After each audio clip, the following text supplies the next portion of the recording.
گەرموگەشترین سڵاوەکانتان پێشکەش بینەرانی خۆشەویستی تەلەڤیزیۆنی کۆمەڵا لەگەڵتانین بۆ پێشکەشکردنی بەرنامەی ڕاستەوخۆی ئەمڕۆی تەلەڤیزیۆنی کۆمەڵا واتە حوتی مانگی بەفرانباری ساڵی 1401 هەتاوی بەرامبەر لەگەڵ 28 دەسامبری ساڵی 2022 زاینی.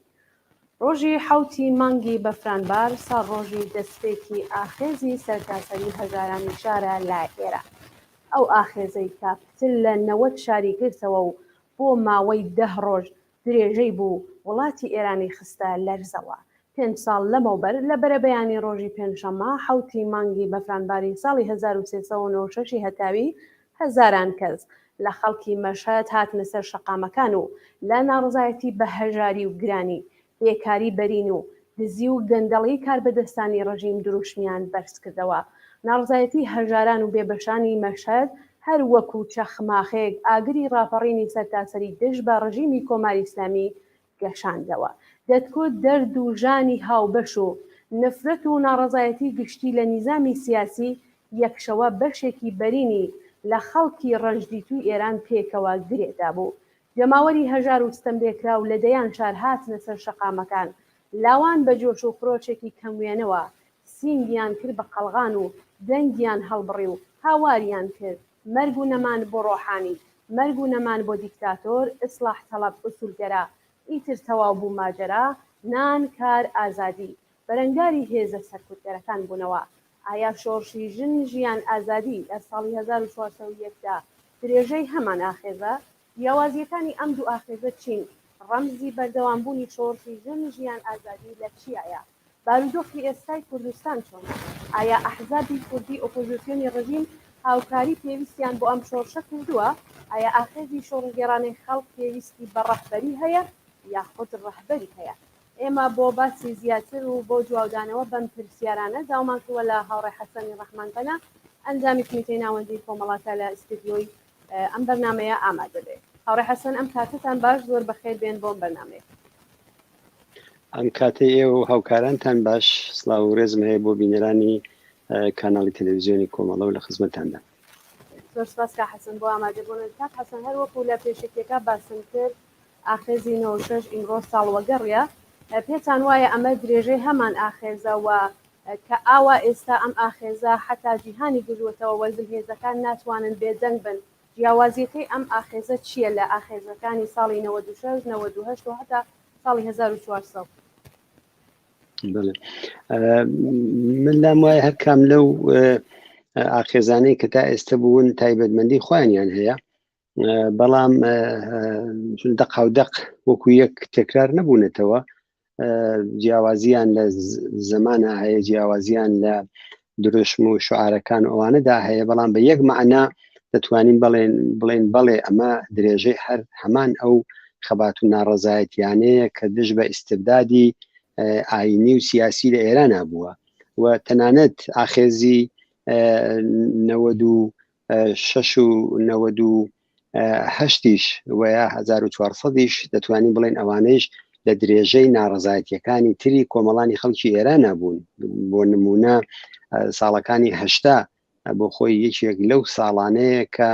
ناڕەزایەتیهای جۆرا و جۆر لە ئێرانە سەری هەڵدا. 98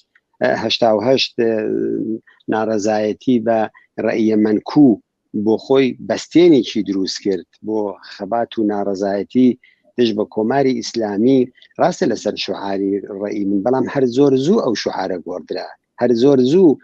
شعاری دەنگی من چی لێ هات بوو بە دەنگی ناڕزایەتی لە دژی کۆماری ئیسلامی. هەمووی ئەوانەشی دەگەڕێتەوە بۆ ئەوەی کە ئەو ئیستبدادە سیاسیەی کە لە ماوەی 43 ساڵە بەسەر کۆمەلگای ئێراندا حاکم بووە، ئەوە بە دلیلی ئەو دیکتاتۆری و خەفەقان و سەرڕۆیەشی کە لەو کۆمەلگایەدا جمهوری ئیسلامی بردوێتە پێشەوە، هەر حرەکەتێک سەریع ڕنگ و بۆی سیاسی بەخۆی دەگرێت. لە خەباتی کرێکاریەوە کە لە زۆر وڵاتی دنیادا هەیە، کرێکاران بۆ باشکردنی حەقدەست خەبات دەکەن، ئەوە مان دەگرن 2 مانگ 3 مانگ، کەس دروشمی ڕوخاندن نادا لەو خەباتەدا، بەڵکو داوای ئەوە دەکەن مەسەلەن حەقدەستەکانیان زۆر بێ، سەعاتکاریان کەم بێتەوە، فڵان داوخوازی دیکە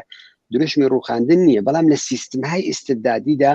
ئەو خەباتە لە وڵاتی سیستم استبداد لێدراوی وەکو ئێرانە یا مثلەن وڵاتانی تری بەتایبەت ڕۆژهەڵاتی ناوەڕاست و ئەوانە فەوری ڕنگ و بۆی سیاسی پەیدا دەکات، یا مثلەن خەباتی ژنان، خەباتی چین و توێژەکانی دیکە بازاڕیان لە زۆربەی وڵاتانی دنیا ئەم خەبات و ناڕزایەتیانە هەیە. بەڵام بە حکمی ئەوەی کە ئازادیەکی نسبی لەو شوێنانە هەیە، ئەو بەشە خەبات دەکات کە داخوازەکەی مەترح کردووە، خەڵکی دیکە مثلەن پێوەی پەیوەست نابێت، یا مشکلی ئەوانی ئێمە ساڵانە شایدی مثلەن لە فەڕەنسا خەباتی جوتیاران هەیە بە ئەبزارەکانی کەشاوەرجی و دێن و خیابانەکانی پاریس و شوێنەکانی دیکە دەگرن و ڕۆژێ 2 ڕۆژ هەر چەندێک دوای ئەوە، بەڵام بزوتنەوەی کرێکاری پێوەی پەیوەست نابێ، بزوتنەوەی دانیجووی پێوەی پەیوەست نابێ، یا خەڵکی دیکە بەسەر داخوازهایکی سنفیە، ڕنگ و بۆی سیاسی بۆ معنا پەیدا ناکات. بەدلیلی ئەوەی ئازادیهایکی نسبی هەیە لەو کۆمەلگایەداوە، خەڵک لە ڕێگای تریان هەیە بۆ دەربڕینی ناڕەزایەتی. بەڵام لە وڵاتێکی ئیستبدادی لێدراوی وەکو ئێرانە، هەر شتێک کە تۆ دەستی بۆ دەبێ فەوری ڕنگ و بۆی سیاسی پەیدا دەکات. مردوو دەبێ بە سیاسی، شایی دەبێ بە سیاسی، ڕۆژی دانیشتجو دەبێ بە سیاسی، ڕۆژی خوێندکار دەبێ بە سیاسی، 8 مارس ئەوەڵی مانگیمە، ینی هەر شتێکی تر کە تۆ هەتا بۆنە ئاینیەکانی خۆشیان دروشمی دژی ئیستبداد و ئەوە دەڵێنەوە. بۆیە من لام وایە ئەو خەبات و ناڕەزایەتیانەی کە ئێستا دەستی پێکردووە بە دروشمی ژیان ئازادی، بە یەک معنا درێژەی ناڕەزایەتیەکانی چەند ساڵی ڕابردووە لە ئێراندا. بەڵام هەروکو عەرزم کردی زەمان گۆڕدراوە، شرایەتەکە گۆڕدراوە، وەزعیەتەکە ئاڵوگۆڕی بەسەردا هاتووە. دروشمەکانی مەسەلەن وەختی خۆی لەسەر گرانبوونی نەوت و بێنزین و ئەوانن هەر لە دەورەی ڕوحانیدا لە 98 کرا ڕنگ و بۆیەکی سیاسی بوو. ئەینا لە زۆر وڵاتی دیکەشا بێنزین گران دەبێت، نەوت گران دەبێت، سوتەمەنی بە تایبەت ئێستا زمسانە لە ئەوروپا گران بووە، کەس نایە لەسەرەوە بڵێ دەوڵەتی ئاڵمان بڕوخێ، دەوڵەتی فەڕەنسا بڕوخێ، فڵان بێت چی بێ، داخوازەکانی لە کەناڵێکی دیکەوە. بەڵام لە جامعەیەکی داخراوە ئەو خەبات و ناڕەزایەتیانە ڕنگ و بۆی سیاسی پەیدا دەکات. جیاوازیەکانیان زۆر بتوانم بڵم جیاوازی بە نسبەتی ئێستا و ئەو پەشی دومی پرسیارەکانی ئێوە بوو چیە زۆر ئاڵوگۆڕ دروست بووە. گەورەترین جیاوازی ئەوەی کە کۆمەلگای ئێران ئاڵوگۆڕی بەسەردا هاتووە. کۆمەلگای ئێستەی ئێرانی ساڵی 1401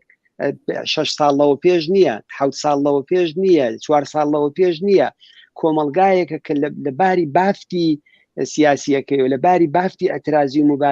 مبارزاتیەکەیەوە، لەباری تەوازنی هێز لە بینی بەرەی شۆڕش و دژی شۆڕشە، یەک دنیا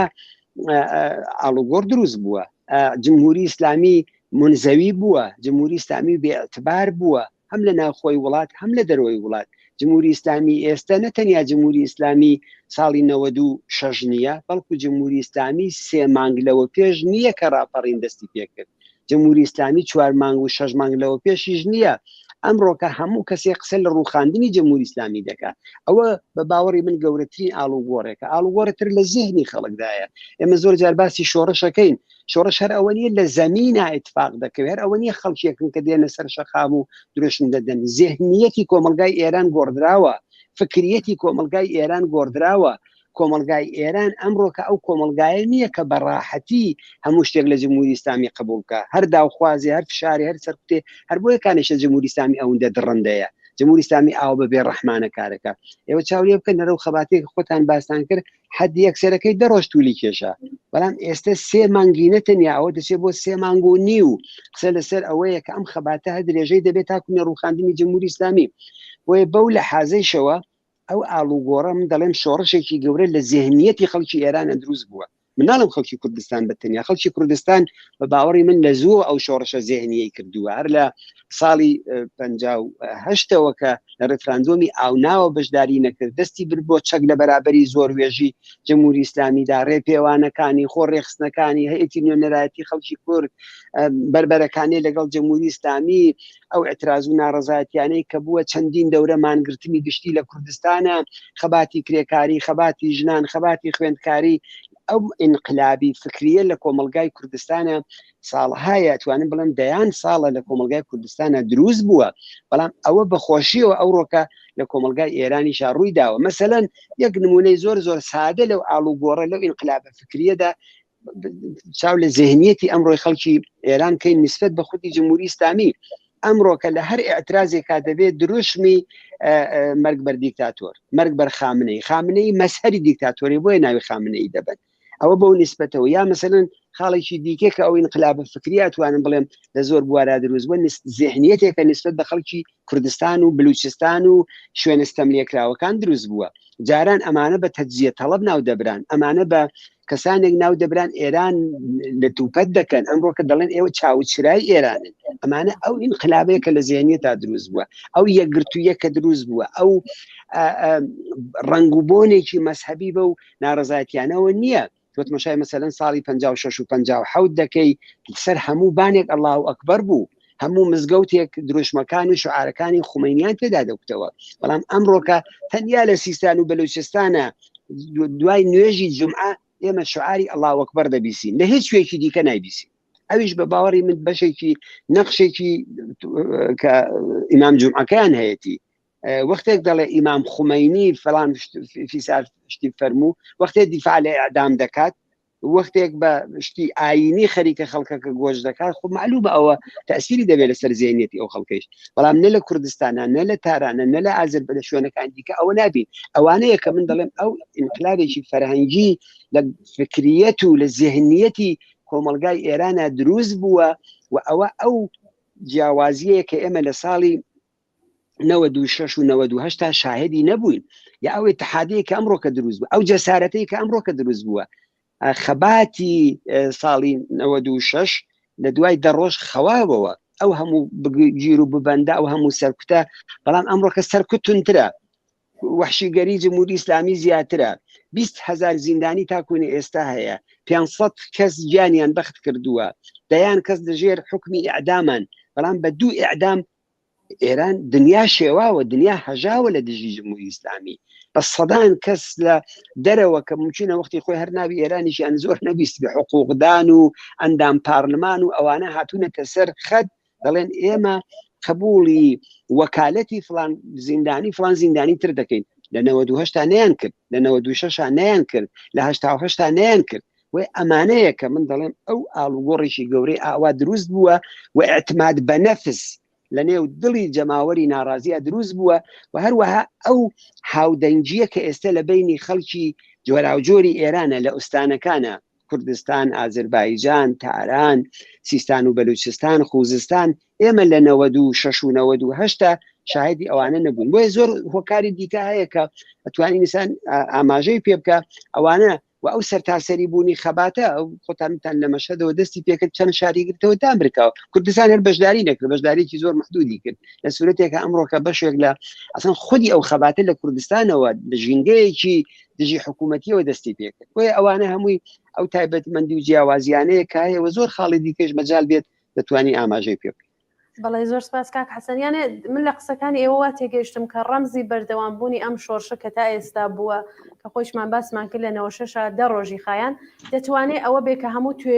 چین و توێژەکان بەشدار بوون و بەتایبەت ژنان لەم شۆڕشە بەشدار بوون سەر ڕای هەموو سەرکوبەکان ئەوەی کە خۆشتان باستان کرد یەکگرتووەکە دەتوانێت ڕەمزی بەردەوامبوونی ئەم شۆڕشە بێت. بەڵێ ئەوانە هەموو ئیسنباتێکی دروستە لە قسەکانی من بتایبەت نەخشی ژنان لەم دەورەیەدا بە هیچ دەورەیەک ئاوان ئێوە تماشا بکەن لە هەر خەبانێک کە ئەو ڕۆژە ناڕزایەتی دێ ئەو شەوە تێدایەتی بە سەدان و هەزاران لە چکە و حجابی ئیسلامی و چی ئەوانە ئاوری تێ بەردەدرێ ئێمە لەکوێ شایدی ئەوانە بووین کچێک لە سەر دوو دانە سەکۆ یا چەند دانەشوێن دخترانی ئینقلابیان ناوگرت بەڵام ئەوڕۆکە هەموو کەس دختری ئینقلابە هەموو ژنێک ژنی ئینقلابە ئەوڕۆکە ئەوەیە جا بۆیە کانی بەڵێ من تێما بێ ئەوانە ئەو تەشابهانە هەیە بەڵام بەوەکە ئەم ئینقلابە چووەتە پێشەوە بۆیە وتم ڕنگدان تەسیری بووە لەسەر ئەو ژینگەوە هاتووە بەڵام دەقاودەق ئەوە نییە یەکێ لە تایبەتمەندیهای ئینقلابەوەی کە نەو ئاوەریەکە شتی تازە دێنێ ئەم ئینقلابە پڕە لە نەو ئاوەری پڕە لە شتی تازە پڕە لە بەرەو پێشچوون هەر ئەوەیشە بە باوەڕی من ڕەمزی نەخەوتنەوە و ڕەمزی ئیدامە کاربوونیشێت. بەڵێ سپاس کاک حەسەن خۆتان ئەزانن کۆماری ئیسلامی لە هاتنە سەرکاریەوە تا ئێستا نسبەت بە کوردستان وەکو چەقڵی چاوی بووە لە ڕەفراندۆمێکی چاکەکرا کوردستان نەی بە کۆماری ئیسلامی وت پێتان وایە ئەو فەزای کە ئێستا خولقاوە لە کوردستانە چۆنە ئەو فەزا ئێوە چۆن هەڵی دەسەنگێنن لە کوردستانە؟ فەزای کوردستان لێوان لێوە لە شۆڕەژێڕی لێوان لێوە لە ئومێد بە سەرکەوتن لێوان لێوە لە یەکگرتووی لە دڵێکی پڕ لە ئومێد و ئارەزوو بۆ دوا ڕۆژێکی گەشت و لێوان لێوە لە خەباتێکی یەکگرتووانە کە ئەمڕۆکە دەیبینین و لێوان لێوە لە شتی تازە ئێوە تمەشا بکەن دوای ئەو دیارە کوشتارێکی بێڕەحمانەیش ئێستا مەبەستم بەشی خەڵکەکەیەتی لەو کوشتارە بێڕەحمانەی کە جمهوری ئیسلامی کردوێتی و کوردستان بە تەنیا 1/4 هەموو تەلەفاتی ئێرانی داوە نزیکەی 140 وردەیەک گیانبەخت کردومان هەیە تمەشای ئەو مەراسمانە بکەن کە لەسەر گۆڕی گیانبەخت کردوەکان دەگیرێت چەپڵە لێ دەدرێت دروشم دەوترێتەوە شعار دەدرێت گۆرانی دەوترێت هەمووی ئەمانە نیشانەی چییە؟ نیشانەی ئەوەیە کە شتی تازە لەو خەبات و ناڕەزایەتیانە هاتووەتە پێشەوە باوچێک ساڵڕۆژی تەوەلودی کوڕەکەیەتی لە مەهاباد کەی هەڵدەگرێت دەچێتە سەر قەبری ڕۆڵە گیانبەخت کردووەکەی هەموو گیانی گریانە شیوەنە دانس دەکات بە دەوری خەبری کوڕەکەیدا کەیکەکەیدا دەنێت و بەڵام وان نیشان نادا کە دەگری لە دەروونەوە دەکوڵێ ئەم باوکە بەڵام وان نیشان نادا بۆی کە دژمن زەفەر نەبا بە باوکەکانی دیکەوە ئەوانە منداڵێکی چکۆلە لە بێوران وەڕێ دەکەوێتە پێش خەڵکەکەەوە دەڵێ بابی من قارەمانە کچێکی 6 ساڵانە هەموو خەڵکەکە بە شوێنیا دەڵێن شەهیدی کوردستانە بابی من یا منداڵێکی دیکە لەسەر قەبران لە شاری مەهاباد لە شوێنەکانی دیکە ئەمانە نەو ئاوەریە ئەمانە ڕۆحی اتحاد و ڕۆحی هاوخەباتی و ڕۆحی لێبراوی دەگەیەنێ کە تەنانەت منداڵە چکۆلەکانیشمان 6 ساڵ و 7 ساڵ و ئەوانە بڕیاریان ئەوەیە کە دژ بە جمهوری ئیسلامی بن چ بگا بە خەڵکێکی بە تەمەن و بە ساڵاچوو ئەوانە ئەوە لەونی خۆیان نەو ئاوەریە چلە خۆمە دەزانین مربوطە بە هەینی شیعە و مربوطە بە حسەین و مربوطە بەو جۆرەشتانە بەڵام لێرە چ ڕنگ و بۆیەکی ئاینی پێوەیە کام گیانبەخت کردو مەسەلەن بە تەڵقین و بە قورعان و بە مەلا و بە حەدیث و بەوانە بەڕێوە دەچێت تماشای سەر مەراسمەکان کەن چ شعارهایکی تێدا دەدرێت چه قسەهایکی تێدا دەکرێت باوکیەک دەڵێت وەختی خۆی ئێمە ئەگەر کەسێک زۆر بە غیرەت بواە زۆر جەسوور بواە زۆر چالاک بواە دڵ پێمان دەکوت زۆر پیاوە ئێستا دەڵێن ئەو کەسەی کە زۆر پیاوە زۆر ژنە هەموو عالەمەکە چەپڵی بۆ لێ دەدەن و ئەو فەرهەنگی دژی ژن فەرهەنگی کۆنە پارێز و کۆنە پەرستانە کە جەمهوری ئیسلامی حمایەتی لێ کرد ئەمڕۆکە ئێمە لە شۆڕشی کوردستانە ئەوانە نابینین ئەو ئیتحادەی کە هەیە ئەو دروشمانەی کە دەدرێتەوە شنۆ تەنیا نییە سنە پشتیوان نییە سەقز تەنیا نییە بۆکان پشتیوان نییە یادی گیانبەخت کردوەکانی ئەم شارە لەو شار و خەڵک هەڵەسن دەچن و ئەو چوونەی کە بۆ سەر گۆڕی گیانبەخت کردوەکان دەکرێت ئەو خەبات و ناڕەزایەتیانەی کە ڕۆژانە هەیە جالەوە ئەلئانی شارەکانی کوردستان یەکێ لە کانگاکانی ئەتراز و ناڕەزایەتیە ئەنواعی ئەشکالی تازەی هێناوە با من پێتان بڵێم چەندین کەس کە من قسەم لەگەڵ کردوون لە شارە جۆرا و جۆرەکانەوە ئەوەی کە بە خشونەت کێشان ناو دەبرێ دەڵێن کاکە گیان ئەوەی کە بانکەکانیان سووتان ئەوەی کە ئیدارەکانیان سووتان عواملی خودی ڕژیم بوون ئەوان بوون ئەو کارانیان دەکرد بۆ ئەوەی کە ئەو ناڕەزایەتیە ئێمە کە دەمانویست هەرچی زیاتر بەرینی بکەینەوە خەڵکێکی زۆرتری پێ ئەو بنیشێ بە خشونەتی بکێشن بۆی لێمان بدەن ترۆرمان بکەن ڕەهبەرانی عملیان دەستنیشان دەکرد لەو خەباتانەدا ترۆریان دەکردن تەکتیر ئەندازەکان لێیان دەدان بۆیە بەو لە حازەوە هەرچی دەیبینین لە بەرەی خەڵکە کە دەچێت لەسەر گۆڕی منداڵەکەی دەیلاوێنێتەوە کوڕەکەی کچە گیان بەخت کردوەکەی دەلاوێنێتەوە دەڵێت پێشکەشم کرد بە خەباتی ئازادی خوازانە پێشکەشم کرد بە کوردستان ئێمە لە ناڕزایەتیەکانی پێشوودا شاهدی ئەوانە نەبووین و ئەوە ڕچشکێنە بۆ باقی شوێنەکانی دیکەی ئێران ئەوە بە نسبەتی خەڵکە و بە نسبەتی حکوومەتەوە دێ حکوومەت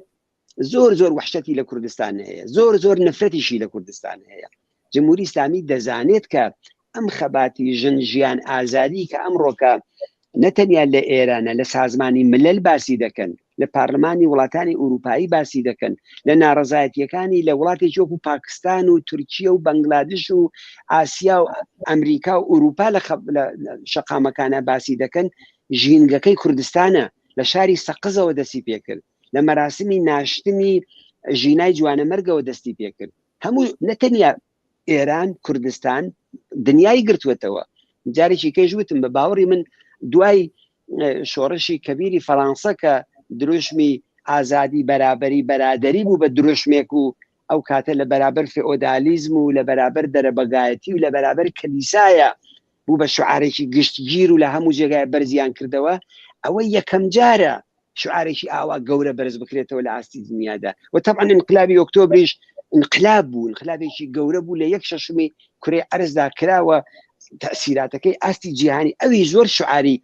گەورە و عەزیمی کرد ئەو خستەتنمای انقلاب ئەوەیە شتی گەورە دێنێ داهێنان دێنێ ئەوانەی کردە بۆیە جمهوری ئیسلامی بە شدت نفرەتی هەیە لە کوردستان فەزای کوردستان میلیتاریستیە ڕۆژانە هەر کەسێک دەبێت ئاگای لە تەلەفۆنەکەی بێ کەیچی تێدا نەبێ لەکتوبێکە جادەیەک دەگرن سێڕایەک دەگرن چوارڕایەک دەگرن لە مناولەولاوە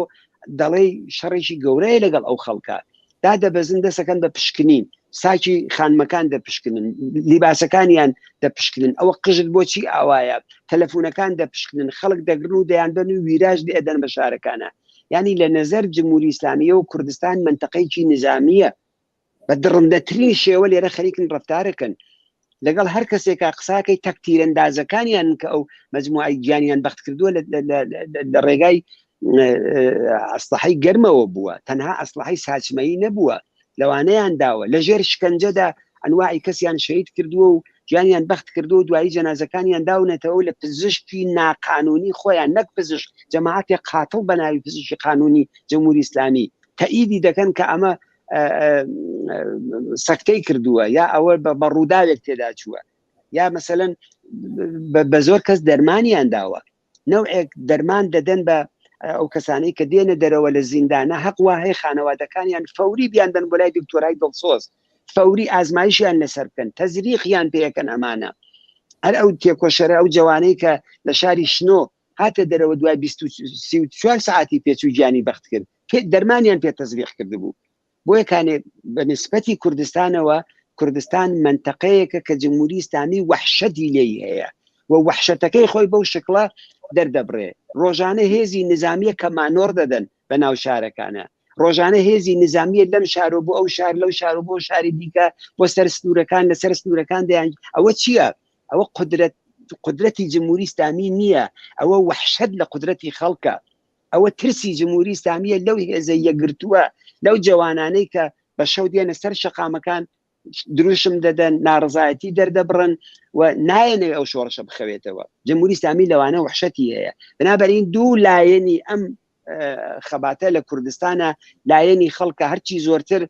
نفرەتی عمومی زۆرتر بووە جمهوری ئیسلامی خۆی ماوەتەوە کۆمەڵی چڵکاوخۆر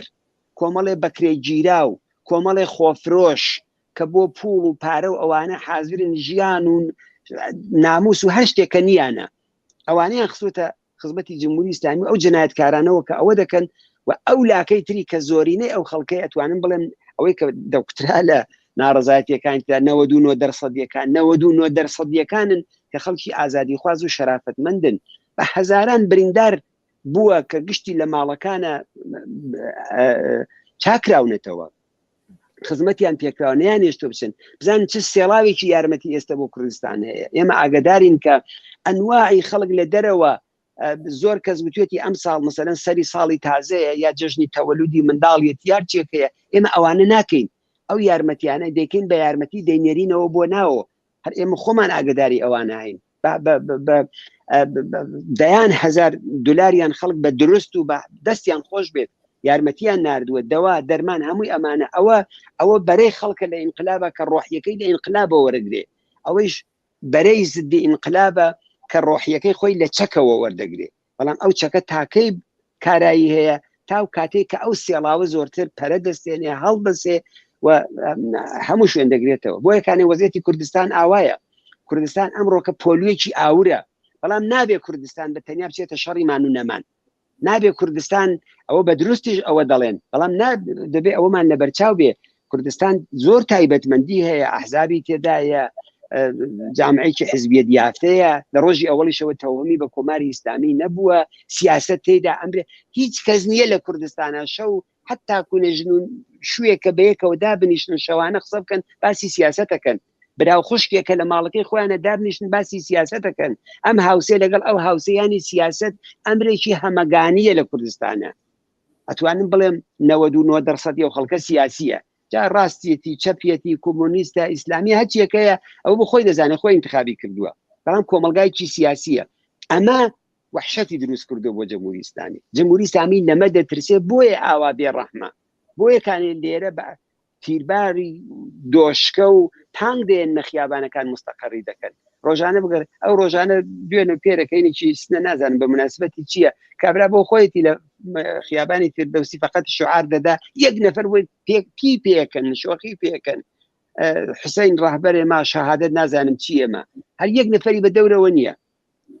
ئەوە موقعیتی جمهوری ئیسلامی لە کوردستانە بۆ یەکانێ ئەوە بەرەی خەڵک بەرەی ئینقلاب بەرەی ناڕەزایەتی ئەوەیە و بەرەی دژە شۆڕشیش ئەوەیە کە من لام وایە ئەو بەرەیە بەرەیکی ئومێدەوارە بەرەیکی سەرکەوتووە بەڵام نابێ بچینە شەڕی مان و نەمان نابێ بچینە ئەقدامێکی زوودڕەس کە ئێستا کونێ ئێران بۆی ئامادە نەبووە هەموو حولی ئێمە هەموو هێزێکی شۆڕژگێر دەبێ ئەوە بێ کە خەڵکی ئێرانیش ئەو خەباتە لەوێژ نەخەوێتەوە کوردستان کەمی نەکردووە لێرە ئەو خەبات و ناڕەزایەتیانە هەر بەردەوامە لە دڵی ئەو خەڵکەدا جمهوری ئیسلامی جێگای نییە ئێمە احتیاجمان بەو متحدانەی خۆمانەیە کە دروشم دەدەن کوردستان چەشم و چراغی ئیران دەبێ بەدەنگ ئەو چەشم و چراغەوە بێن و ئەوە ڕەمزی سەرکەوتیمانە بۆ ئێستا بۆ داهاتووش بەڵێ زۆر سپاس هاوڕێ حەسەن زۆر پرسیارم بۆ دروست بوو ناو قسەکانتانە ئەگەر موافق بن ناوبڕی کە بینین دواتر چینەوە بۆ لای بینەرانی خۆشەویستمان فەرموو ئەمڕۆ شەشەدەی لە کێف ئاگەر سنەی سەربەرزە 27 دانەدار بەڕوو بام بە بۆنەی 27 ساڵەگی تەمەنی شەهید ئارام حەبیبی شەهید دیمشتمان دامانیا یاد و ناوی سەربەرز و گرامی بێت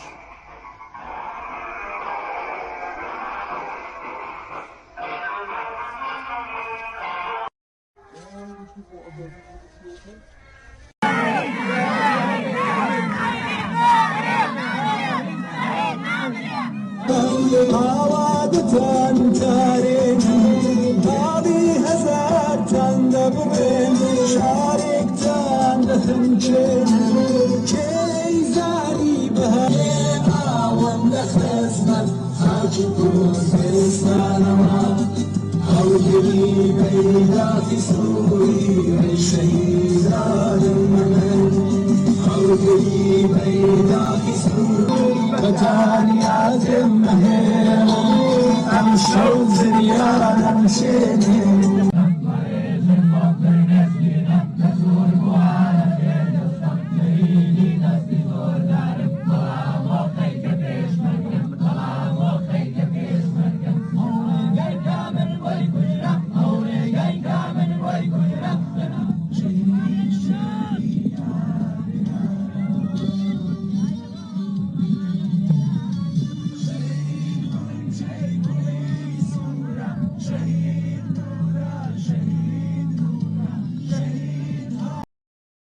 ئەمڕۆ شەشەدەی لە کێف ئاگەر سنەی سەربەرزە 27 دانەدار بەڕوو بام بە بۆنەی 27 ساڵەگی تەمەنی شەهید ئارام حەبیبی شەهید دیمشتمان دامانیا یاد و ناوی سەربەرز و گرامی بێت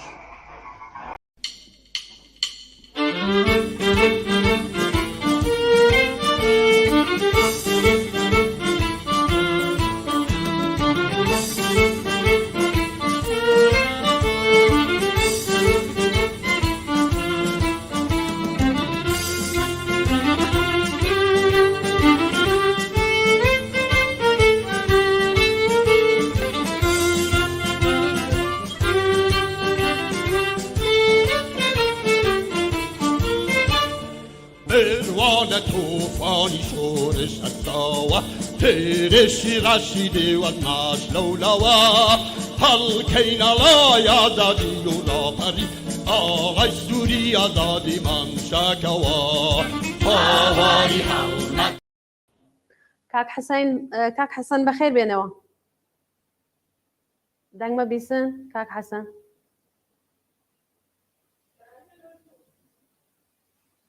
گۆیا کێشێکی فەنیمان هەیە کاک حەسەن دەنگمە بیسن ئەگەر هاوڕێیانی هاوکارم لە وەتاقی کۆنترۆڵ کێشەکەمان بۆ چارەسەرکەن زۆر سپاسیانەکەم ناوبڕێ ببینین دواتر ببینین چی دەبێ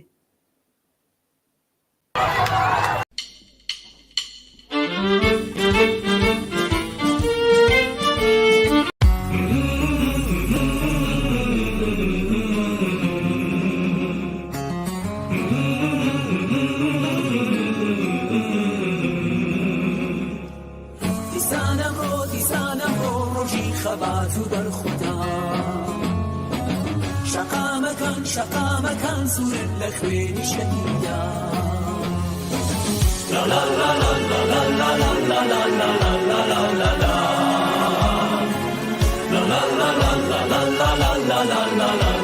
لا لا بیا به جنگ امروز برای آزادی به مادر میهن دوباره جان دادی شنشیان آزادی زن زندگی آزادی شنشیان آزادی زن زندگی آزادی شنشیان آزادی زن زندگی آزادی هزار ژینا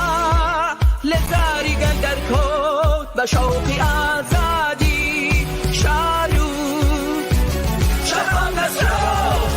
هاوپەڕکی ژێرگولەی لەوانی کوردستان هاواری پڕهێزی ئازادی جانەمان صدای زنجاویز خشم دیرینه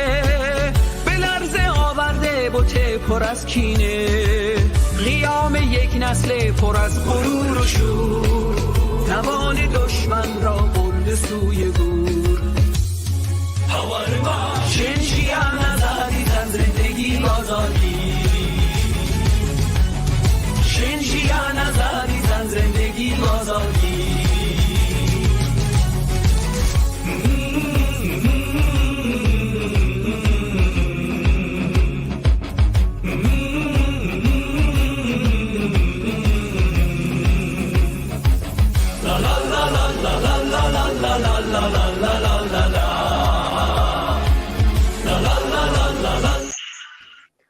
کاک حەسەن ئەم کاتت باش دووبارە بەخێر بیتەوە دەنگمانە بیسی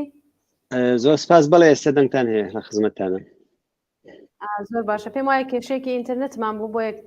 ئاوا پێشاد کاک حەسەن ئێوە باسی ئەحزابتان کرد پێتان وایە حیزبەکانی ئۆپۆزیسیۆنی کوردی بێژین لەم ماوەیە هاوکاری پێویستیان بۆ ئەم شۆڕشە کردووە بە ڕای جنابتان ئەوەی ڕاستی بێت مجموعەیەک هاوکاری کراوە سەنەن لە مانگرتنەکانە ئەوە باش بووە ڕاستە خۆ هەر حزبێک ڕاگەیانی خۆی داوە بەڵام بەیەکەوە مەشوەرەت کراوە بە تایبەت ئێمە لەگەڵ ئەوەی کە پێشتر ناوەندی هاوکاری بوو 4 حزب بوون توانێستە بوون بە 2 حزب ناوەندی بە ناوی ناوەندی هاوکاری حیزبەکانی کوردستان نییە تر ناوەندی 2 حیزبە حزبی دموکراتی کوردستانی ئێرانە کە ئێستا دوو باڵبوون باڵێکن ئەو دوولایەنی حزبی کۆمەڵە و کۆمەڵەی زەحمەت کێشان شۆڕژیە کاوانی جێستا حزبێکن بنابەرین شتێک بە ناوی ئەوەی کە پێ بڵێن ناوەند و مەرجعی خەڵکی کوردستانت چون لەم لاولا خۆیان وا معرەفیەکەن ئەوەی تر لە جێگای خۆی نییە ئەوە دوولایەنن لە سوورەتێک کە هەر ئێستا وەک شتی ڕسمی لەوانەیە کار لەو منتەقا هەن و هێزیان هەیە و پێشمەرگەیشیان هەیە و بارەگا و مەقڕیان هەیە 4-5 حزبی تر لە دەرەوەی ئەو ناوەندی هاوکاری هەیە بنابەرین ئەوە ناوەندی 2 حزبە ئەگەر قرار بێت هاوکاری تر بکرێت کە کۆمەڵە حولی داوە بۆ ئەو نوع هاوکاریە دەبێت لە نەوعێک پاوانخوازی لە نەوعێک خۆبەزلزانین لە نەوعێک تەنیا خۆ مەحوەر قەراردان کە بەداخەوە لە قسەباسی لە بەرپرسانی هەندێک لەو دوو حیزبێشا دەبیندرێن لەم لاولا مەسەلەن لە دەرەوە کە قسە دەکەنەوە تەنیا مەرجەعە ئەو تەنیا مەرجەع نییە نە خەڵکی کوردستان ئەوە بە ڕسمیەت دەناسن نە لەباری نفوزۆ نە لەباری جەمعیەتۆ نە لەباری هێزۆ نە لەباری تعدادۆ ئەوە وان نییە بۆی ئەو نەوعە لێدوانانە بۆ خۆی ڕێگا بۆ هاوکاری خۆش ناکە بەڵکو نەوعێک دووری دروستەکەوە ئەوە جێ خۆیەتی پێداچوونەوەی پێدا بکرێت جێ خۆیەتی ئەو هاوکاری کە باز دەکرێت بەڕاستی هاوکاری بێ هەموو لایەنەکان بن منعێک محدودیتێک هیچ لەو بابەتۆدا نەدرێت کەسێک خۆی نایبانەیە و لە دەوری کۆمەڵێک پرنسیپ کۆمەڵێک ئوسول کە وەختی خۆشی ئێمە ڕامان گەیاندووە ئێستش کۆمەڵە لەسەر ئەوە کارەکە کە ئەو نوع هاوکاریە زۆرتر فراوان بێتەوە بەڵام بەخۆشیەوە لە ناوخۆی وڵاتە ڕۆحی هاوکاری زۆر زیاترە لەگەڵ ئەوەی کە لە ناو حیزبەکانە هەیە هەر ئەوەیشە نقطە قووەتی ئەو بزوتنەوەیە و لە درێژەی خۆشیدا هەر ئەوە دەبێت بە باعسی ئەوەی کە بەری پاوانخوازیش بگیرێ چەند ساڵی 57 و 58مان لەبیرە تایبەت ئەو دەورەی کە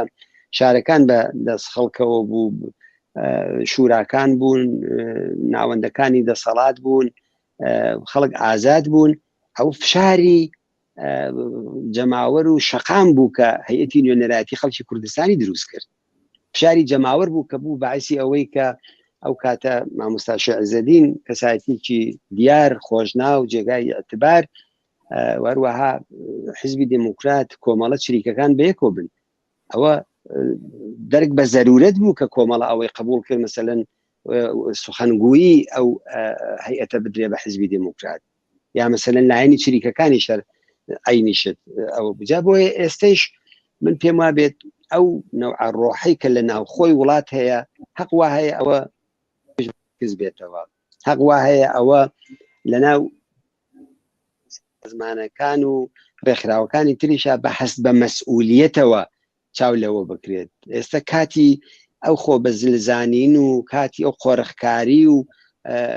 کاتی ئەوەی کە خەڵکی تر نادیدە بگریت و ئەوە نییە کاتی ئەوەی کە کەسێک خۆی دەزانێت پێی خۆشە لە ناو جەماعەتی ناسیۆنالیزمی ئێرانیدا زۆر مەترح بێت ناسیۆنالیستە ئێرانیەکان جێگایکی بۆ بکەنەوە موقعیتێکی پێ بدەن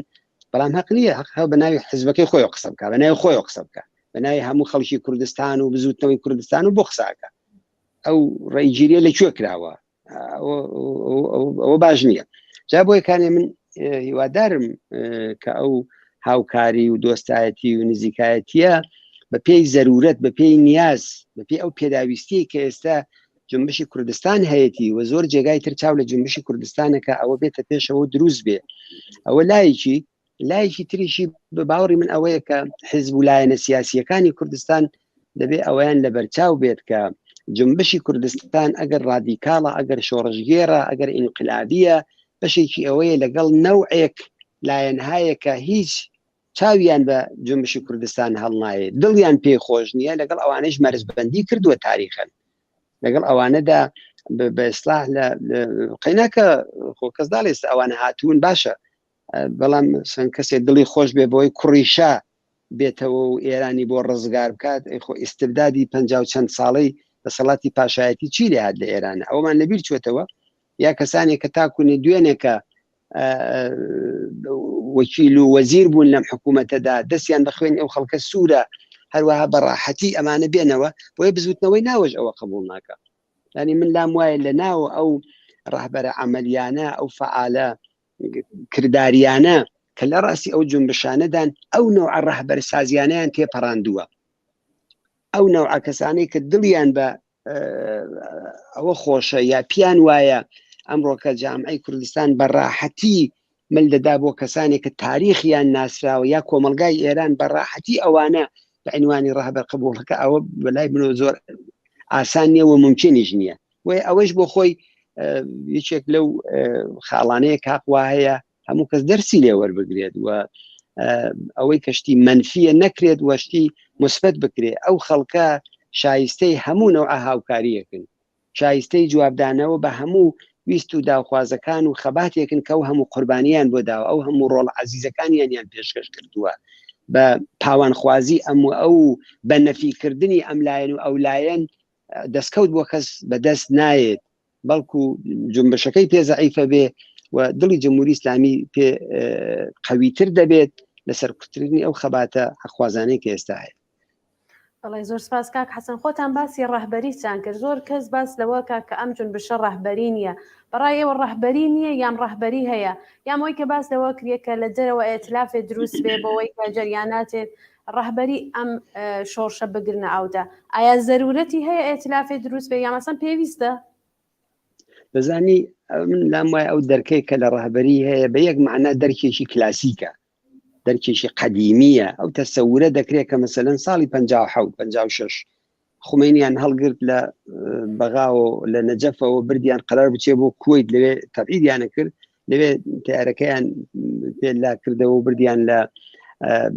فەڕەنسەدایە ناو، خەڵکی تر دەچوون بۆ لای و ئەوە ڕەهبەر بوو دروستیان کرد و هێنایەنەوە و دیمان کە چ بەڵایەک بەسەر کۆمەلگای ئێرانە هات. یا ئەو ڕەهبەریە کە مەسەلەن لە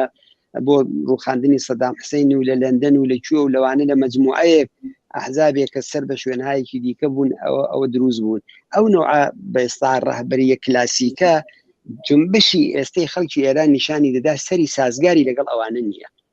هەر بۆ یەکانێشێتەوە مەسەلەن ئەوە لە کۆنگرەی ئەمریکا لە یەکێ بەشێتر لە وڵاتانی ئەوروپاییدا مەسەلەن تەبلیغ بۆ مجاهدین دەکرێت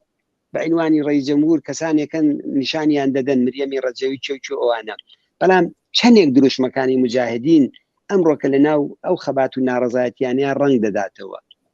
خۆ 30 ساڵی زیاترە بێت مجاهدین بە عنوانی ڕەهبەر و بە عنوانی ڕئیس جەمهور ئەوانیان انتخاب کردووە. یا مەسەلەن کوڕیشا لە هەموو کە زیاتر حەزی لە دەسەڵاتە، خۆی پێش ئێشش پێی دەڵێن وەلی عهد. وەلی عهد بۆ کوێ؟ خۆ وەلی عهدی ئەمریکانیە کە لەوێ خەریکە زندگی دەکات. وەلی عهدی ئوروپانیە، وەلی عهدی کوێ؟ وەلی عهدی شوێنێکە کە 43 ساڵە باوکی تێدا لە دەسەڵات کەوتووە. بەڵام دەڵێ من کۆماریش بێ قبولمە، فدرالیزمیشم قبولە، من خەیاڵی ڕەهبەریم نییە. ئەوە لە چیەوەیە؟ لەوەیە کە جامعە قبولی ناکا بە عنوانی ڕەهبەر. بۆیە ئەو دەرکە لە ڕەهبەری بە باوەڕی من ئەوە ئیتر درزی تێکەوتووە. ئێستا کۆمەلگا ئەوە قبول ناکە. ئەوە خاڵی دوم ئەوەیە ئایا دەکرێت خەباتێک زیاتر لە 100 ڕۆژ درێژەی ببێ بەڵام ڕەهبەری نەبێت؟ چی ئەتوانێت ئەوە قبول بکە؟ کەسیان هێنا حامید ئیسماعیلیون و نازانم چێ ئەوانە و جامعە چەندێک واکوونشی مثبەتی بەوانە نیشاندا، نیشانی نەدا. بۆ ئێمە دەڵێن ڕەهبەری هەیە، بەڵام لە دڵی ئەو ئیستبداد و دیکتاتۆریەیە وەختێک ڕەهبەرانێکی عەمەلی لەم شار و لەو شار لیان دەدەن، لە شەقامەکانە ترۆریان دەکەن، گیانیان بەخت دەکەن و شەیدیان دەکەن، معلومە خۆ ڕەهبەریە ناتوانێت خۆی عەلەنی بکات. و من ناڵم ئەحزاب و کەسایەتیای دڵسۆز و ئەوانەی جایگایکیان نیە لەو جنبشەدا، بەڵام تەعیین کونەندە ناوەیە. جنبشی ناوە بێ ڕەهبەر نییە، جنبشی ناوە بێسەر نییە. و ئەسقەزاوە بە یەک معنا ئەگەر بڵێن ڕەهبەری ئەو جنبشە دیار نییە ئەوە نقطە زعفە، بەڵام لە یەک لایشەوە نقطە قووەتە. بەو معنا نقطە قووەتە کە جمهوری ئیسلامی دەست بەرێ بۆ چێ؟ ڕەهبەرەکان لە ناون، فعالە عەمەلیەکان لە ناون. ناتوانێت کەسێک ئەمڕۆ کە فڵان کەس و فڵان تێکۆشتەر لە فڵان شار لە مەشهەد، لە شیراز، لە تاران، لە سنە، لە سەقز جانی بەختەکات شەهید یەکەن، بەڵام چەندین کەسی دیکە جێگای ئەوانە دەگرنەوە. ئەگەر ئەو جنبشە بەو شکڵە محدود بێتەوە بە تەعدادێک ڕەهبەر و ئەویش گشتی کراواتی و تەمەنیان لەسەرەوەی 60-70 ساڵ و هەمووشیان ڕووپا دیدە، من پێم وابێ ئەو نوع ڕەهبەریە بە یەک معنا ئەو حرەکەتە نیشانیدا کە دەوری نییە و هیواداریشم دەوریشی نەبێت. و لە دڵی ئەو جنبشەدا حرەکەتی لە خوارەوە لە بنکەکان، شوراکان، ئەنجومەن، هەر ناوێک هەر کەسێک لی دەنێ، بەڵام توودەی خەڵک تێدا بەشدار بێ، ژن تێدا بەشدار بێ، جوان تێدا بەشدار بێ، هێزی محرکە، هێزێک نەبێت کە ئینقلابی پێ بکە دوای بچۆرەوە ماڵەوە جا ئێمە دادەنیشین لە بینی خۆمانە خەریکین دەسەڵات دابەشەکەین. کوردستانیش هاتووە قەی ناکە، ناوی خودمختاریەکەی بۆ دەکەین بە خودگەردانی، فدرالیزمەکەی بۆ دەکەین بە فڵان شت. ئەوە ئەمڕۆ کە من لام وایە لە کۆمەلگای ئێرانە ئەوەی تر دەوری نەماوە، یا خەڵک بە یەک معنای گوێ لەوانە شل ناکە. ئینا مناڵم دەوری ئەحزاب نیە. لە کوردستان ئەوەنی ئەحزابی سیاسی فەراخانی مانگرتن دەدەن، 3-4 مانگرتن جوابی داوەتەوە، بەڵام ئەو ڕەهبەرەی کە خۆی داناوە لە کۆنگرێسی ئەمریکایە قبولی بکەن و ئەوە منەت بکا بەسەر خەڵکی ئێرانە کە من ڕاهبەرم دەوری ئەو نوع ڕاهبەریە نەماوە و ئەوەی تا ئێستا هەیە ئەوە نیشانەدا. بنابەرین من دەڵێم ئەگەر لە لایەکەوە ممکنە بۆ معاملەکردن لەگەڵ دنیای دەرەوە بۆ بە ڕسمیت ناسینی نەبوونی ئەو نوع ڕاهبەریانە زەعف بێ، بەڵام بۆ خودی کۆمەلگای ئێران و بۆ بردنە پێشەوەی ئەو حرەکەتەی کە ئێستا هەیە ئەوە نقطە قووەتە لەبێ هەردوو لاکەی ببینین. ئەو جنبشە ڕاهبەری هەیە، فعالینی هەیە، ڕاسی هەیە و لە دڵی ئەو حرەکەتە هەموو ئینقلاباتی دنیا ڕاهبەرەکانیان لە دڵی ئەو ئینقلاباتانەوە هاتوونەتە دەرەوە. بەڵام ئینقلاباتێکی بە ئیسلاح حرەکەتایەکی کلاسیک یا ئەوەی کە پێ دەڵێن ئینقلابی مەخمەڵی یا ئینقلابی سپی یا ئینقلابی زەرد و چی و ئەوانە بڵێ ئەوانە ڕاهبەرانێکی بە تەمەنی ئەمریکا و ئوروپا و کوێ ئەوانە تەیدیکەن ئەوانەیان دەوێت کە من هیوادارم ئەزمموی ئەو جارەمان پێمان بڵێت ئەو حرەکەت و ڕاپەڕین و ناڕەزایەتیانەی کە ئەمڕۆ لە کۆمەلگای ئێران هەیە ئەوە نەبێ و ئەوانەی کە خەریکن ئینقلاب دەکەن هەر ئەوانە خاوەنی ئینقلابەکە بن، هەر ئەوانە ڕاهبەریەکەی و ئیدامەکەی و بەسەرەنجە ئەوانە بەڕاستی بەسەر مەقسەدی دەگەێنن، بەڵام ئەوانی دیکە بەلاڕێیدا دەبن، سازشی پێ دەکەن، مەنافعی شخصی و حیزبی و زۆشتی دیکەی لەگەڵ تێکەڵەکەن. بۆ من بەڕاستی نظری شخصیم ئەوەیە لەسەر ئەو حرەکەتانە پێم وابێ ئەو ڕاهبەریە کلاسیکەی نییە، بەڵام ڕاهبەریەکی ئەوڕۆیی، ڕاهبەریەکی مەیدانی، ئەو نوع ڕاهبەریە مەیدانی هەیە هەر ئیدامەی زیاتر لە 100 و چەند ڕۆژەکە ئەومان پێ نیشانەدا. بەڵێ زۆر سپاس کاک حەسەن. ئەگەر بمانەوێت لەسەر بزوتنەوەی کرێکاری قسە بکەین، لە چەند ساڵی ڕابردوودا بینیمانە کە زیاتر لە شاید بێژم سەدان مانگرتن و ناڕزایەتی کرێکاران لە بەشە جۆرە و جۆرەکان لە کرێکارانی هەفتەپە بگرە، فولادی ئەهواز بگرە و زۆربەی کرێکارانی تر بۆ ناڕزایەتی بە بردنە سەرەوەی حەقدەستەکانیان، نەبوونی ئەمنیەتی شوێنی کار، هەمووی ئەمانە ناڕزایەتیەک بووە کە کرێکاران لەم چەند ساڵی گوزەشتا ئەنجامیان داوە. پێتان وایە هەر هومێدێک هەیە بۆەوەی کە کرێکاران پەیوەست بەم ناڕزایەتیانە بن و وەکو هەموو ڕفێقەکانی تر کە باسییان کرە مۆری کۆتایی کۆماری ئیسلامی لێبن؟ دەزانی ئەوەی کە بڵێن کرێکاران بەم ناڕزایەتیانەوە پەیوەست نەبوون ئەوە غەدرە، بە دلیلی ئەوەی کە ئەو خەڵکەی کە لە خیابانایە ئەوانە چێن؟ دانیشتجوو منداڵی چێن؟ ناڕزایەتی سەر شەقام و ئەترازی خیابانەکان ئەمانە چێن بە شەو بە ڕۆژ و ئەوانە بڕۆن ئامارێ بگرن لە گیان بەخت کردووەکان بزان ئەوانە چێن چ کەسانێکن تێدا چوون. بەڵام ئەگەر بڵێن بەشی متەمەرکزی جنبشی کاریگەری، بەشی متەشەکلی جنبشی کاریگەری لە محیتی کارە،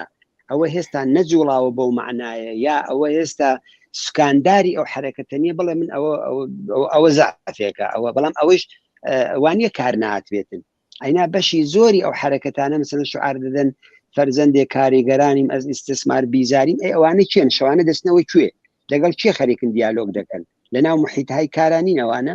بەڵام کارخانە مەسەلەن زۆر جار دەڵێن ساڵی 57 کاریگەرێ نەفتێما ڕەهبەری سەرسەختی ما، ئەوە هێستا کولێ نەهاتووە، ئەوەش دەلایلی خۆی هەیە. بەشێکی موقعیتێکە کە بەشێ لەم کرێکارانی سەنعەتی لە توولی ساڵهای ئەخیرا خودی جمهوری ئیسلامی پێداون، مەسەلەن حقوقێکە ئەو بەشە لە جنبشی کاریگەری هەیەی ئەوەی یەک لە هۆکارێکە، نەبوونی تەشەکل، نەبوونی ڕێکخراو، نەبوونی سازمان، ئەوە هۆکاری سەرەکیە بۆ نەبوونی جنبشی کاریگەری لەم ئەتراز و ئەتسابەتانەی کە هەیە. کاریگەر لە محیتی کارەکەیدا ئەگەر تەشکیلاتی نەبێت دەچێتەوە ماڵەکەی خۆی پراکەندە دەبێت. لە محیتە کارەکەیەتی کە تەشکیلات معنا پەیدا دەکات، بەعنوانی اتحادیەیە، سندیکایە، شورایە، هەر ناوێکی لێ بنێی، هەتا کومیتەهایە کە دروست دەبن، کومیتەی نازانم ئینقلاب، کومیتەی هەمبەستەجی، کومیتەی خیزشهای چی و چی، ئەوانە لە محیتەکەیە ئەو معنایە پەیدا دەکات کە لە محیت یا سندوقی هەمبەستەجی زۆرشتی لەو بابەتانەوە. بنابەری ئێمە ئەو کەمبوودەمان هەیە کە ئەوەش ئیستبدادی سیاسیەکە ئیجازەی نەداوە بەوان یا لە لایکی دیکەوە بەشی زۆری ئەو کاریگەرانە ئەگەر ئەمڕۆکە کارنەکە بەیانی نانی نییە بۆ ئەو منداڵێکە لە شەقامایە، نانی نییە بۆ کوڕکچەکەی کە ئەمڕۆکە لە خیابانە خەریکە تەزاورات دەکات و ئەتراز دەکات و بریندار بووە لە ماڵەوە پوڵی نییە کە بچێت چاچمەکانی لە لەشی بۆ دەربێنێ. بنابەرین جنبشی کاریگەری بە عنوانی جنبشی کارخانە، مەراکزی تەولید هێستا غایبە، هێستا کەم هاتوویشن خۆ کرێکارانی پرۆژەیەکان، کرێکارانی هەفتە ئەوانە کە خۆت ئیشارەت پێکردن بەشی پترۆشیمیەکان بەڵام بەو ئاستەی کە ناوەندە ئەسلیە سەنعەتیەکان دەم جنبشەدا بە خۆیان بە درۆشمەکانیان بە متالباتیان چ سنفی کە هەر متالبەیەکی سنفی لە چوارچێوەی جمهوری ئیسلامیە فەوری ڕنگ و بۆی سیاسی پەیدا دەکا هێستا بەو معنا بڵێ من قبولمە ئەو بەشە ئێستا نەهاتووە ئەوە تایبەتمەندی خۆیە کە عەرزم کردی فەقر لەلایەکەوە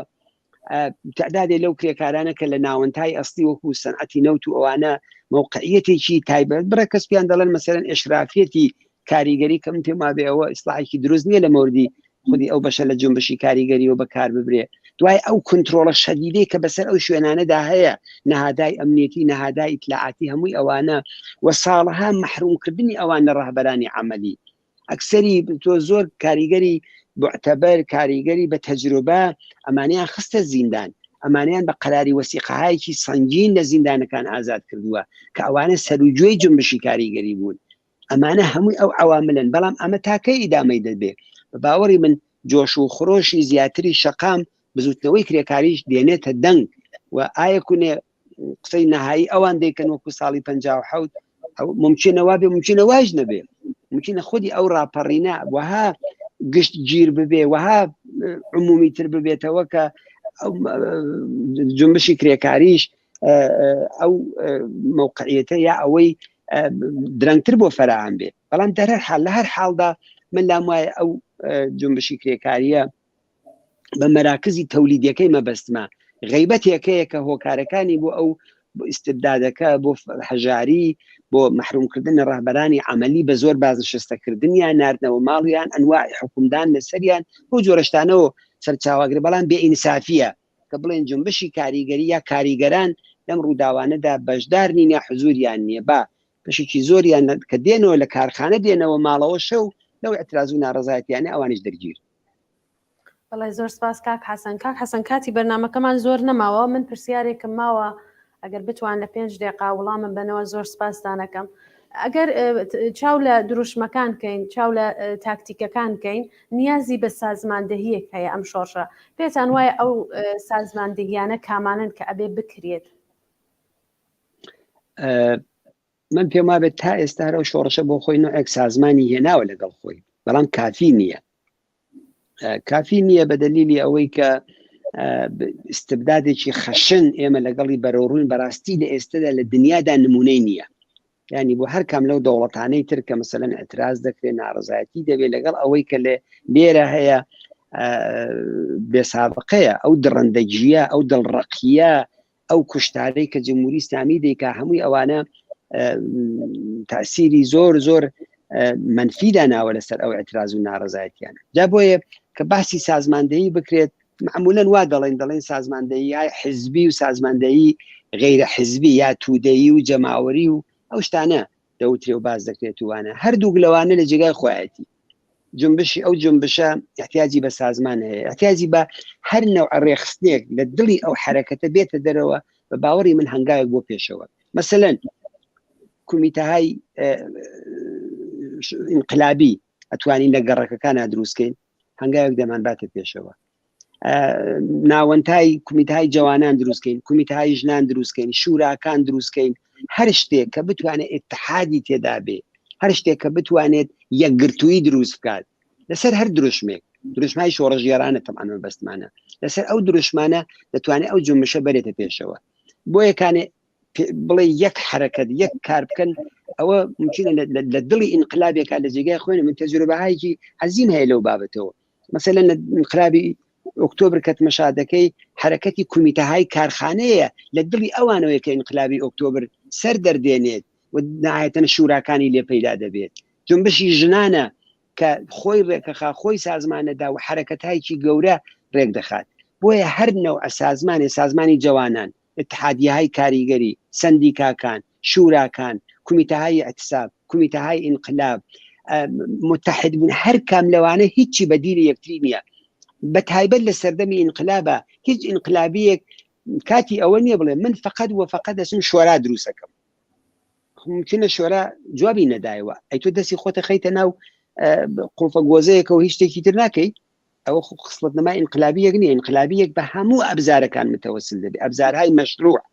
کە هەمووی ئەوانەی کە عەرزم کردی ئەوەیە کومیتەهای ژنان ئێمە ئەتوانین لە کارخانە و کومیتانە دروستکەین، ئەتوانین لە گەڕک دروستیکەین، لە محەلە دروستیکەین، لە ئاستی شارە دروستیکەین. ئەو فەراخانانەی کە دەدرێت هەر ئێستا بە سەدان کومیتە دروست بووە، هیچ کام لەوانە بەدیلی یەکتری نین، بەڵام ئەمانە دەبێ هەماهەنگی لە بەینیانە ببێ. ئەوەی کە مهمە ئێستا کەمبود ئەتوانن بە یەک معنا بڵێم لەو بابەتانەوە نییە، تشکیل و ڕێکخرا و سازمان و تشکیلاتوانە دروست بووە، بەڵام هێستا هەماهەنگ نین. بەشێ لە دلیلەکەیشی ئەوەیە کە ئەو ئیستبدادە نایڵێ خۆمە دەرکی ئەوە دەکەین وەختی ڕاهبەران بە تەکتیرەنداز زیان دەدەن لە ناو تەزاوراتەکانە، دەست نیشانیان دەکەن و دیار بە نەژێر شکنجەگاکان و بڕیاری ئەدام و فەوری ئیجرایەکەن و ئەوانە دەدەن. خۆ ئاسان نییە و ڕاهبەرانە خۆیان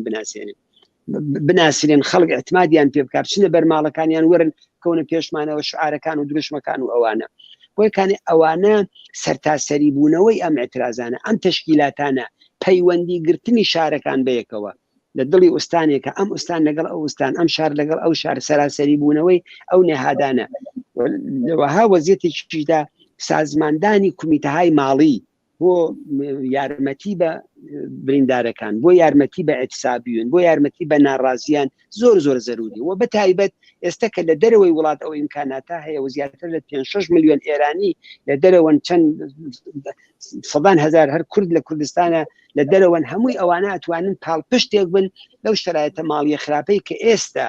بۆ خەڵکی ناوە دروست بووە. دوکاندارێکی فەقیری سەری کوچە لە عەرزی مانگێکا دەڵێ من 15 ڕۆژ دوکانەکەمم داخستووە، دەبێت یارمەتی بکرێت. کاریگەرێکە لە شارەداریە خەریکە کوچە و کۆڵانی نەکا لە ئەتسابە بەشداریەکە، خوێندکارێک، هەمووی ئەوانە پێویستیان بەو نوع یارمەتیانە هەیە دەبێ بکەیت. ینی هەمووی ئەوانە ئەتوانێت کۆمان کاتەوە، ئەتوانێت سازمان دروستکە، ڕێکخراو دروستکە. و طبعا ئەحزابی سیاسی شەنەر کەسێکی پەیوەستبوونی بۆ حیزبانەوە کە بەڵام دەزانین ئەوە لە ئێرانە قاچاخە. ئەوەی تر کاری سازمانی هەر کەسێکە چۆن سازمانی خۆی دروستەکە، حیزبی خۆی پەرەپێدا، شانە دروستەکە، حەڵقە دروستەکە. ئەوە خۆمان مەسەلەن بە بەشی خۆمان لەو بەشەدا تشکیلاتەکانمان فعالن لە کوردستان، لە دەرەوەی کوردستان چالاکی دەکرێەوە، دەبێت ئەوانە بکرێ. بۆیە من لام وایە ئەوانە هەمووی ئەو بەشانن کە بەیەکەوە ئەتوانن ئەو جنبشە بەرەو پێش بەرن و ئەو جنبشە ئەو لە دڵی ئەوە شایە کە ئەو ڕاهبەریە کە عەرزم کردی، ڕاهبەریەک بۆ بە سەرنجام گەیاندنی ئەو ئینقلاب و خەباتە دروست دەبێت کە نهایەتەن سەرکەوتنی تێدا مسۆگەر دەبێت. وڵای زۆر سپاس کاک حەسەن بۆ ئامادەبوونت کاتی بەرنامەکەمان خەریکە بەرەو کۆتاییەشێ. من پرسیاری زۆرم ماوە بەڵام کاتی بەرنامەکەمان کەمە. سپاس کە بەشدار بووی جارێکی تر. سپاسیش بۆ ئێوە بۆ بینەرانتان و ماندوو نەبن. زۆر سپاس. جارێکی تر سپاس بۆ هاوڕێ حەسەنی ڕەحمانپەنا ئەنجامی کمیتەی ناوەندی کۆمەڵەکە لە بەرنامەی ڕاستەوخۆ بەشدار بوو. بەڵێ بینەرانی خۆشەویستی تەلەڤیزیۆنی کۆمەڵا بەم جۆرە هاتینە کۆتایی بەرنامەی ڕاستەوخۆی ئەم شەوی تەلەڤیزیۆن. هەتا بەرنامەیەکی تر و شەوێکی دیکە ماڵاوە. ئەو خوای من دیگە لاوێش لە دایک نیوم لێ ناکەم.